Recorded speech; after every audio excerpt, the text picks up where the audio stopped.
The dust by August had a taste. It was the taste of baked clay and dead grass and a sky that had forgotten how to weep. It coated the tongue and settled in the hollows of the throat.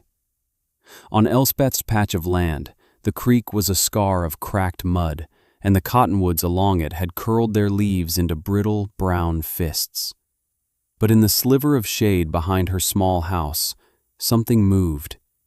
Not with the frantic, desperate energy of the town's starving livestock, but with a slow, deliberate dignity. They were enormous birds, slate gray and barred with black, bigger than any chicken had a right to be. They moved like glaciers, their thick, scaled legs carrying their heavy bodies with an unnerving calm. While the rest of the county's chickens were panting their lives away in the stupefying heat, Elspeth's flock was dust-bathing in the cool earth she had turned for them, their quiet, low clucking, a strange and vital sound in the deadening silence of the drought. The townsfolk, who had once laughed, now watched from the road. They saw the impossible creatures, the stone hens, and they saw Elspeth move among them, her presence as calm as theirs. Hunger changes a town. It strips away the easy fat of mockery and leaves the bare, aching bone of need. They watched her, and they remembered their laughter, and it tasted like the dust. It was not yet a plea. It was a long, hard stare. One person alone, they had said, a woman alone, and with those ridiculous birds. They watched, and the sun beat down, and the only answer was the steady, living pulse of the flock that shouldn't exist. 2 springs earlier, it had all been different.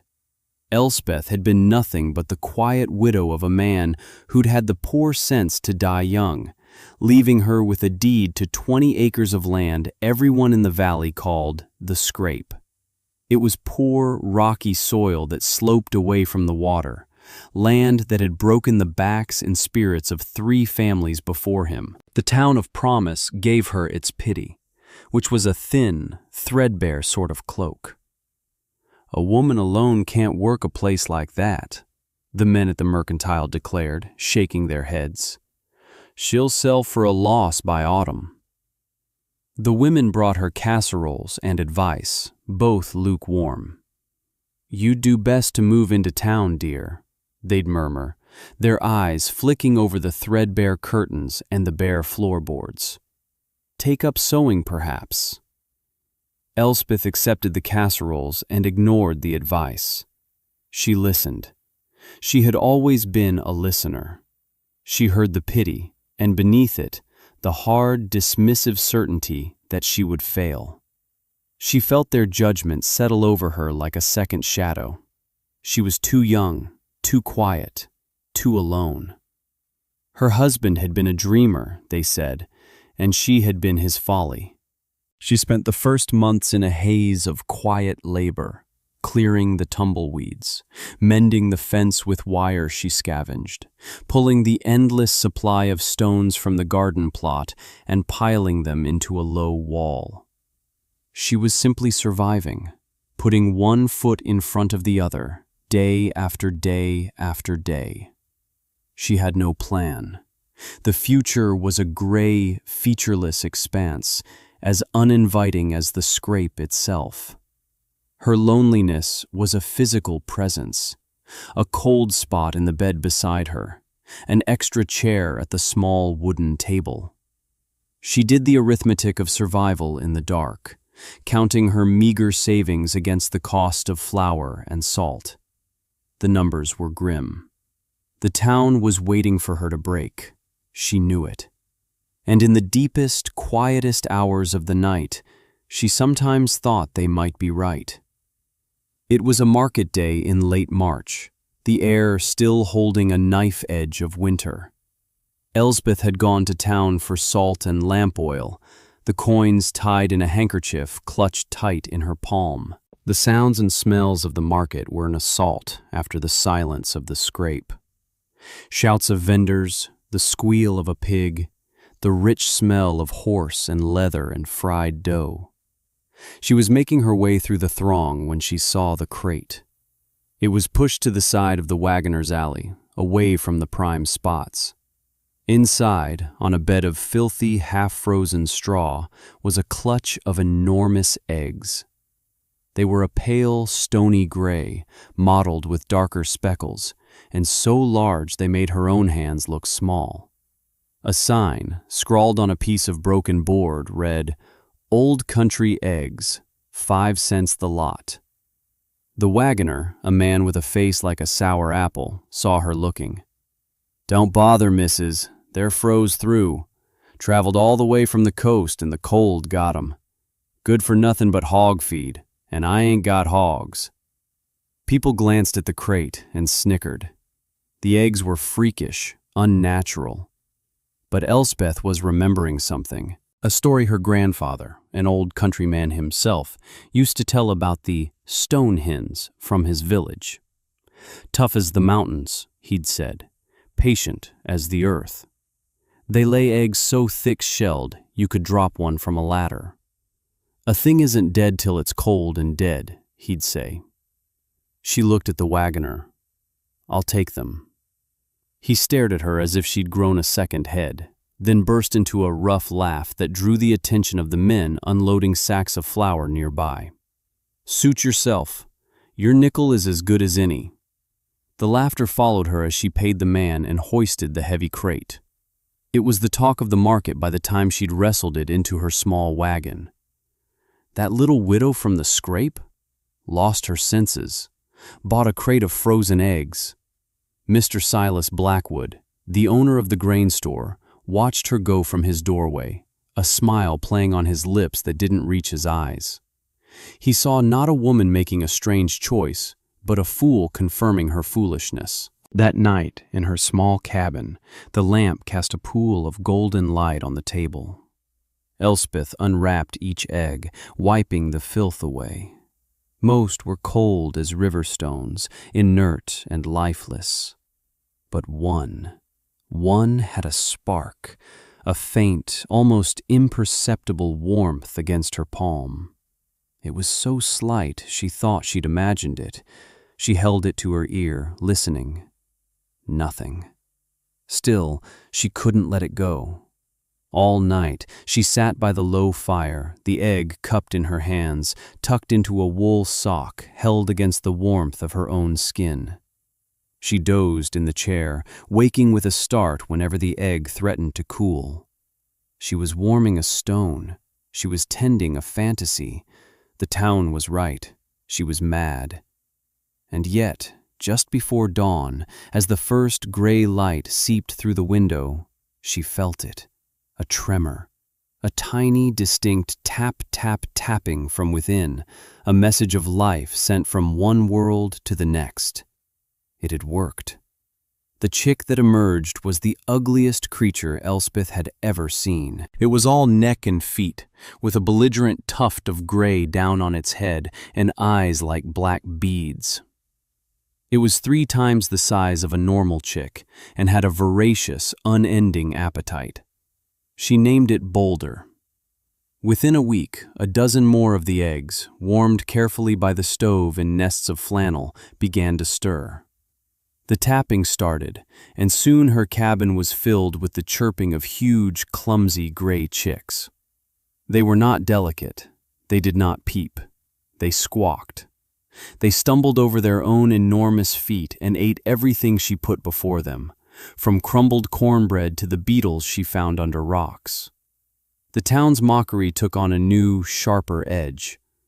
"Heard you're raising rocks up there, Elspeth," the blacksmith called out when she came for nails. "Be careful they don't eat you out of house and home." She said nothing, just paid for her nails and left. Being right is its own kind of reply, and she wasn't right yet. She was just tired and covered in chick feed. She spent her days building a coop, using the stones she'd cleared from the garden for the foundation and salvaged lumber for the walls. It was slow, back-breaking work. One afternoon, a shadow fell over her. She looked up to see an old woman leaning on the fence, her face a road map of wrinkles, a black scarf tied over her white hair. It was Mrs. Capek, who lived in a tiny cottage at the far edge of the county, a woman the town regarded with a mixture of suspicion and respect. She was from the old country and kept to herself. She pointed a gnarled finger at the clumsy, half-grown birds pecking in the dust. "Kamen sliepka," she said, her voice raspy but clear, the words a strange, earthy music. "Stone hen. I have not seen these since I was a girl." Elspeth straightened, wiping sweat from her brow. "The town says they're worthless." Mrs. Capek gave a dry chuckle. "The town has a short memory. They forget the hard winters. They forget the dry summers. These birds, they remember." She came through the gate and walked among the flock. The birds, usually skittish around strangers, didn't scatter. They watched her with their intelligent, steady eyes. "They are not built for speed. They are built for survival," Mrs. Capek said, running a hand over the back of a young pullet. Its feathers were coarse, almost like wire. "They eat what others won't. They drink less. Their eggs are a meal, but they need patience." She looked at Elspeth, her dark eyes seeing more than the dust and the sweat. She saw the stubborn set of her jaw, the determination in her tired shoulders. "The land remembers what the people forget," she said, the words landing like a benediction. "A good thing is patient." From that day on, Mrs. Capek became a regular visitor, bringing pots of savory stew and hard-won knowledge. She taught Elspeth which roots the birds would dig for, how to make a mash from pine needles and whey to keep them healthy, how to read their quiet language of clucks and postures. For the first time since her husband's death, Elspeth was not entirely alone. By the end of the first summer, the birds were immense. They weren't tall and elegant like the town's prized leghorns. They were broad, dense, and low to the ground, feathered tanks that moved with a deliberate, unhurried gait. Their slate-gray feathers shimmered with iridescent green and purple in the sun, a beauty that was stark and geological rather than flashy. Elsbeth kept her flock small, just the 30 hens and 3 roosters that had hatched from that first crate. They were surprisingly tame, having known only her hands. They would follow her around the property like a strange, feathered honor guard, their heads cocked, watching her every move. Their quiet, guttural clucking became the soundtrack to her life. One afternoon, a boy appeared at the edge of her property. He was small for his 10 years, with a shock of reddish hair and a smattering of freckles across his nose. It was Finn, the orphan who did odd jobs around town for his keep. He didn't say anything, just stood by the fence, watching the giant chickens. He came back the next day, and the day after. On the 4th day, Elspeth brought him a glass of water. He drank it in one long gulp, his eyes never leaving the birds. "What are they?" he finally asked, his voice a whisper. "Stone hens," she said. "They're not afraid of anything," he breathed. It was true. A stray dog had wandered onto the property once and was met not with panic squawking, but by a silent, formidable wall of 30 hens, led by Boulder, the enormous lead rooster. The dog took one look and fled.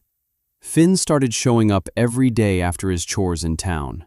He didn't talk much, but he watched. He learned their ways. He was the one who started naming them. Boulder was already named, but soon there was Slate and Granite and the big ponderous hen he called Dumpling. He seemed to understand their comic dignity. Then the eggs began to arrive. They were not the fragile white ovals the town prized. They were huge, some weighing nearly half a pound, with thick, stony gray shells that were hard to crack. Inside, the yolks were the color of marigolds, rich and dense. Elspeth cracked the first one into a hot skillet, and the sizzle was a song of triumph. It was the best egg she had ever tasted. She knew then that she had something real. She kept it a secret, banking the knowledge like a coal under ash, letting it glow in private.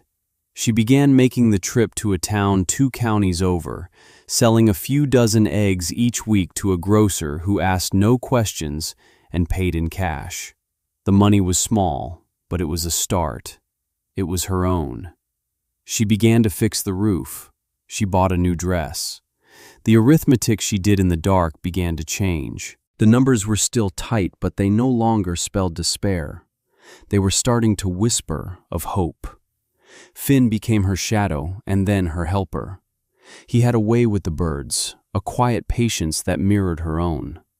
He learned to mend the fence, to turn the soil in their run, to spot the first sign of a broody hen.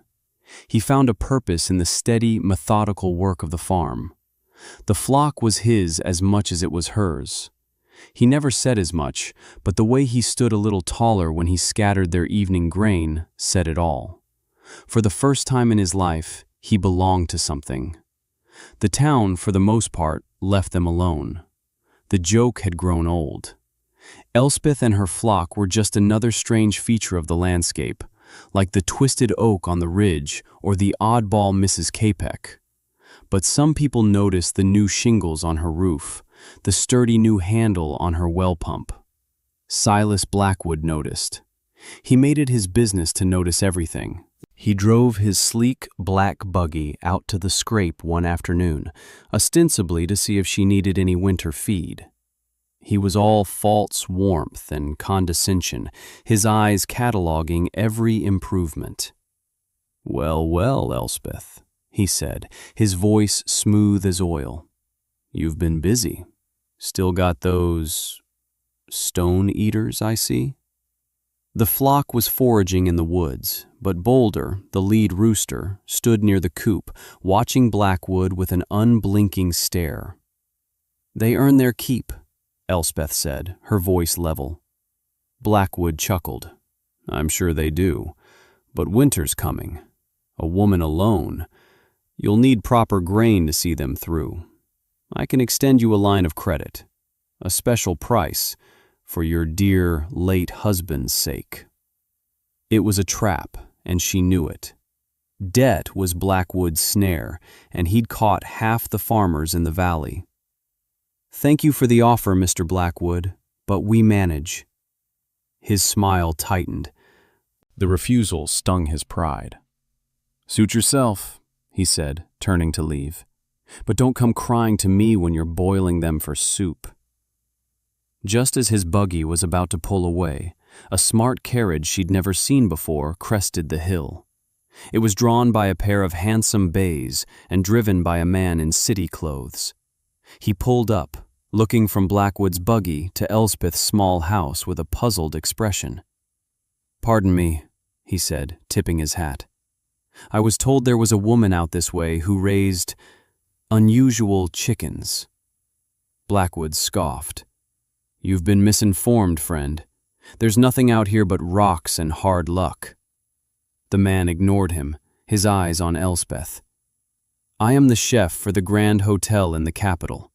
I heard a rumor from a grocer 2 counties over, a whisper of an egg that tastes of the earth." He was an outsider. He was the first believer who wasn't a strange old woman or a lonely boy. Elspeth felt a flicker of fear, then a surge of something else. Confidence. Without a word, she went into the house and came back with a single, perfect gray egg. She handed it to him. He turned it over in his hands, marveling at its size and weight. "May I?" She nodded. He produced a small knife, cracked it cleanly into a tin cup, and drank it raw. His eyes widened. A slow smile spread across his face. "My God," he said, his voice full of awe. "It's true." That spring, the rains were shy. The creeks ran low. The old-timers looked at the pale, hazy sky and shook their heads. "Sky's too clean," they muttered. "No weather in it." Elspeth and Finn worked, ignoring the whispers. The chef from the Grand Hotel had become their secret partner. Every 2 weeks, a discreet wagon arrived at dusk to collect crates of the big, gray eggs and, occasionally, a few dressed birds. The money was startling. It was more than the farm could have produced in 10 years of planting corn.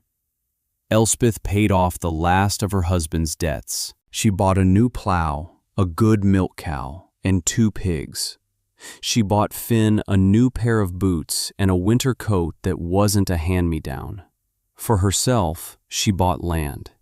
She bought the 20 acres adjoining hers, the ones with the deep woods and the small, spring-fed pond that never went dry. The townsfolk saw the deliveries and the purchases, and their quiet dismissal began to curdle into a new kind of curiosity, edged with envy. "Must be selling more than eggs," they'd whisper at the mercantile. "No one gets rich off chickens." The spring turned into early summer, and the sky remained a high, indifferent blue. The sun was a hammer. The grass in the pastures turned from green to yellow to a brittle, tindery brown. The corn in the fields, which had sprouted with such promise, began to wither on the stalk. The creek that ran through promise dwindled to a trickle, then a series of stagnant pools, then nothing but cracked mud. The drought had arrived. It came not with a bang, but with a slow, relentless tightening. At first, the other farms managed. They hauled water from their wells, which were dropping daily. They threw expensive grain to their chickens, the nervous, flighty leghorns and Plymouth Rocks that were bred to eat and lay and do little else. But as the heat intensified, their birds began to suffer. They panted in the scant shade, their beaks open, too stressed to eat, too stressed to lay. They began to die. On Elspeth's farm, a strange miracle was unfolding. Her flock, the ridiculous stone hens, was thriving. In the mornings, when the air was still cool, they would forage deep in the woods of her new property, scratching up grubs, beetles, and strange roots. Their heavy bodies and dense feathers seemed to insulate them from the worst of the heat. During the brutal afternoons, they would retreat to the cool, damp earth around the spring-fed pond, wading in the shallows, resting calmly in the shade. They needed less water, and they found their own food. They kept laying their enormous, life-giving eggs, their routine unbroken by the catastrophe that was unfolding all around them. The contrast was stark and terrible. Driving to town, Elspeth would see her neighbors' flocks, listless and dying. Then she would come home to her own, vital and calm, their low clucking the only sound of abundance in a starving land. The arithmetic of the valley was changing. Her quiet, stubborn patience was beginning to look like genius. Her folly was beginning to look like foresight. August arrived like the open door of a furnace. The world was shades of brown and gray. The wells in town were giving out. The price of grain from Blackwood's store doubled, then tripled. He held the town's survival in his silos, and he knew it. People began to make hard choices. They butchered their laying hens because they could no longer afford to feed them. The sudden glut of stringy chicken meat on the market was followed by a profound and frightening silence. There were no eggs. The laughter had long since died. The mockery Elspeth had endured was a ghost that haunted the general store, the blacksmith shop, the church steps. It was replaced by something far more corrosive, a stew of resentment, shame, and raw, desperate hunger. They remembered calling her foolish. They remembered laughing at her stone eaters. Now, their children were asking for eggs for breakfast, and there were none. They would see her wagon, loaded with crates for the hotel in the capital, and their faces would harden. It is easier to believe a thing is rotten than to admit you were wrong to mock it. Whispers started. She's hoarding. She made a deal with the devil. Those things ain't natural. The proud, frightened neighbors who had once offered her pity now looked at her with a beggar's envy. One woman, Mrs. Gable, whose husband had been the loudest of Elspeth's mockers, stopped her on the road. Her face was thin, her eyes frantic. "Elspeth," she began, her voice cracking, "my little girl, she's sick. The doctor said she needs broth. Eggs." The word hung in the air between them. Elspeth looked at the woman's desperate face and saw not a former tormentor, but a mother. She said nothing. She simply reached into the back of her wagon, pulled out a basket with half a dozen of the huge gray eggs, and pressed it into Mrs. Gable's hands. She turned and walked away before the woman could find the words to say thank you or to apologize. One person alone. The phrase echoed in her mind. But she wasn't.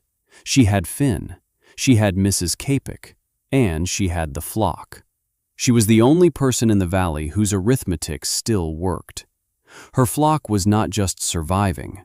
It was a fortress of life in a dying land. Her hens, calm and methodical, were laying the only currency that now mattered. And Silas Blackwood, who had built his empire on the town's dependence, was watching his own power begin to shift. He was used to being the only one with a full larder.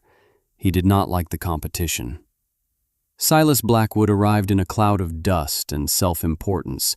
He left his buggy by the road and strode onto her land as if he owned it, his polished boots leaving prints in the fine, dry soil. Finn, who had been reinforcing the coop, instinctively moved to stand closer to Elspeth. Blackwood smiled his predatory smile. "Elspeth, my dear, a word." He gestured expansively at the flock, which was resting in the shade of the oaks. A remarkable sight, truly.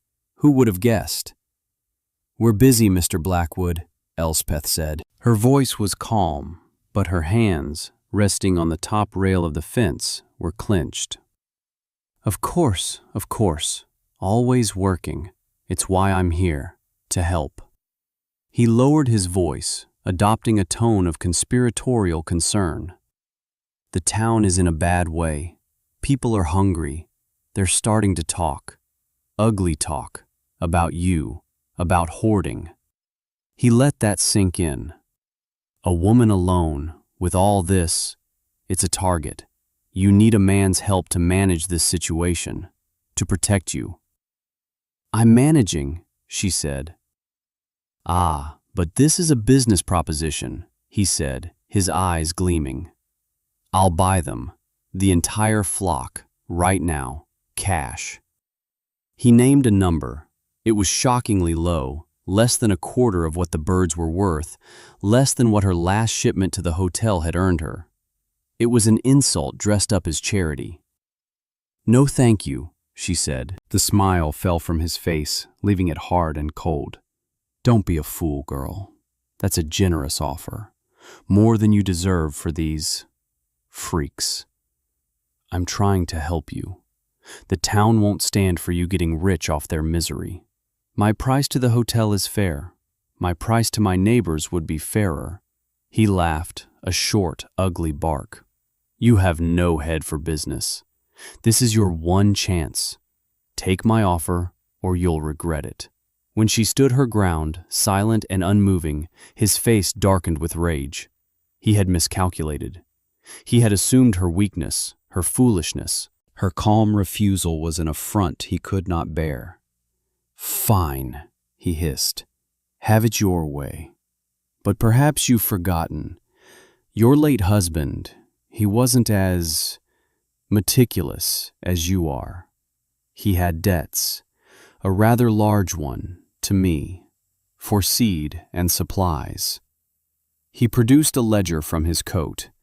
"It's all right here. I've been patient, but my patience has run out. If you can't pay the debt in cash, I will take it in livestock. The law is on my side. I'll have the sheriff out here by morning to take possession of every last one of your 87 birds." He snapped the ledger shut, a look of triumph on his face. He turned to leave, then paused. 87, a good number. Pity to lose them all.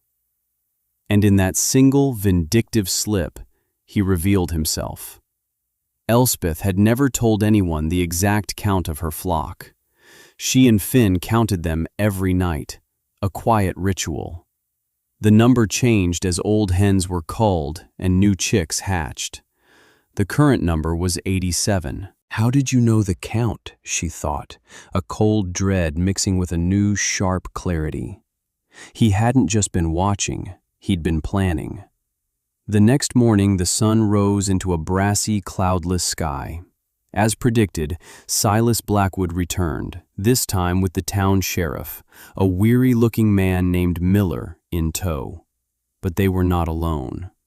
Word had spread through the desperate, hungry town. A crowd had gathered along the road, their faces a mixture of curiosity, resentment, and a secret, shameful hope. If Blackwood seized the flock, perhaps he would sell the eggs cheaply. Perhaps there would be meat. They were vultures waiting for a carcass. Elspeth stood on her porch, Finn at her side. He was holding a stout hickory stick and looked ready to take on the world.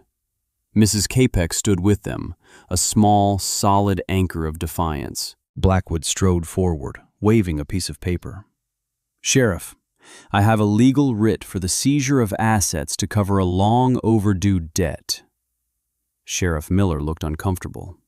He was a man of the town, not a rich man's enforcer. "Elspeth, is this right? You owe Mr. Blackwood this money?" Elspeth looked not at the sheriff, but at the crowd. She saw Mrs. Gable, whose daughter had eaten her eggs. She saw the blacksmith, whose children were thin. She saw the faces of the people who had mocked her, then envied her, and who now stood ready to watch her ruin. Her voice, when she spoke, was clear and steady, carrying in the still air. "Mr. Blackwood claims I owe him a debt. He says my late husband bought seed he never paid for." She paused. "Mr. Blackwood, would you please state the amount of the debt for all to hear?" Blackwood, puffed up with his own power, was happy to oblige. He named a figure that made the crowd gasp. It was a fortune. "And it is for this amount," Elspeth continued, her gaze sweeping the crowd, "that he intends to take my entire flock. The only flock left in this valley. The only source of eggs." She let that hang in the air. Then she turned to a man near the front, the town baker. "Mr. Henderson, you buy your flour from Mr. Blackwood, do you not?" The baker nodded, confused. "And when you buy 100-pound sack, you trust that it is 100 pounds?" "Of course," the baker said. "I've been weighing my sacks," Elspeth said simply. "Ever since I bought a 50-pound sack of feed from Mr. Blackwood that felt a little light, it weighed 42 pounds. A murmur went through the crowd. And I started asking questions. I asked the chef from the hotel to help me. He has very precise scales. She looked directly at Blackwood now, whose face had gone pale. "The debt you claim, Mr. Blackwood, is for 10 sacks of seed corn. My husband's journal says he only ever bought 2. But that's not the real crime, is it?" She turned back to the crowd. "It's the short weight. A few pounds from every sack. A few ounces from every scoop of sugar, every bag of beans. 4 years. From every one of you." The silence was absolute. The accusation was so audacious, so enormous, it took a moment to land. Then the blacksmith stepped forward. "My wife said the last sack of flour seemed small." Someone else shouted, "My oats were gone a week early." The anger, which had been directed at Elspeth, now turned, a slow, powerful tide, toward Silas Blackwood. Sheriff Miller looked from Blackwood's ashen face to Elspeth's calm one, and then to the hungry, furious faces of his neighbors. He was the law, and the law had to follow the truth. "Mr. Blackwood," he said, his voice heavy, "I think you and I need to go have a look at your scales." The exposure of Silas Blackwood was swift and total. His empire, built on a foundation of petty, persistent theft, crumbled in a single morning. The town, in its anger, did not need a confession. They knew the truth in their bones, in the memory of every light sack and every early emptied bin. Blackwood was disgraced, his false warmth revealed as the cheap plating over a core of pure greed. The crowd that had come to see Elspeth's ruin dispersed in a state of shock and shame, leaving her standing on her porch with Finn and Mrs. Capek, the sun beating down on the quiet land. The drought had not broken. The hunger had not vanished. All that had changed was the direction of their hope. They had been looking to a wolf for salvation and had been shown a shepherd. That afternoon, Elspeth took a clean plank of wood and a piece of charcoal. In clear, steady letters, she wrote out a price list. Stone hen eggs, 5 cents each. Dressed fowl, 50 cents. She didn't have to. She could have named any price. She could have charged $1 an egg and they would have paid. She held the town's survival in her hands, and she could have squeezed. But that was Blackwood's way, not hers. At the bottom of the sign, she added another line. Barter welcome for those in need. She nailed the sign to her front gate. Then she and Finn began to work, collecting and washing the eggs, crating them not for the hotel, but for their neighbors. The first to come was Mrs. Gable, who brought a finely knitted shawl.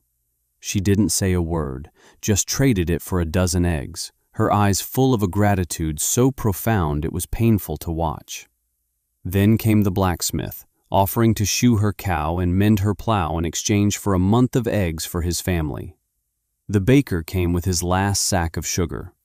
One by one, the town came to her gate, not with the arrogance of mockery or the poison of envy, but with the humble, honest currency of their need.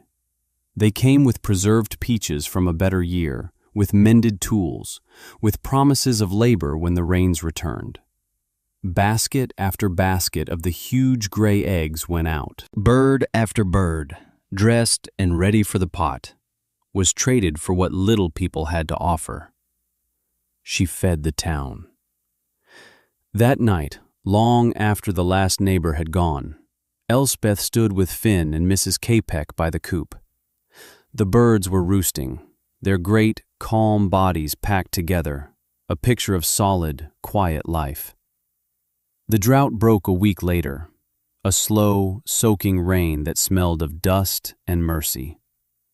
The land drank it in, and a faint blush of green began to show on the hills. Mrs. Capek put a hand on Elspeth's arm. "The land remembers what the people forget," she said, her voice soft in the damp, cool air.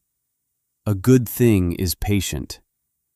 Elspeth looked out over her flock, at the lights of the town of promise twinkling in the valley below, a town she had fed, a community she had unknowingly mended. She was not a widow on a worthless patch of land. She was not a woman alone. She was home.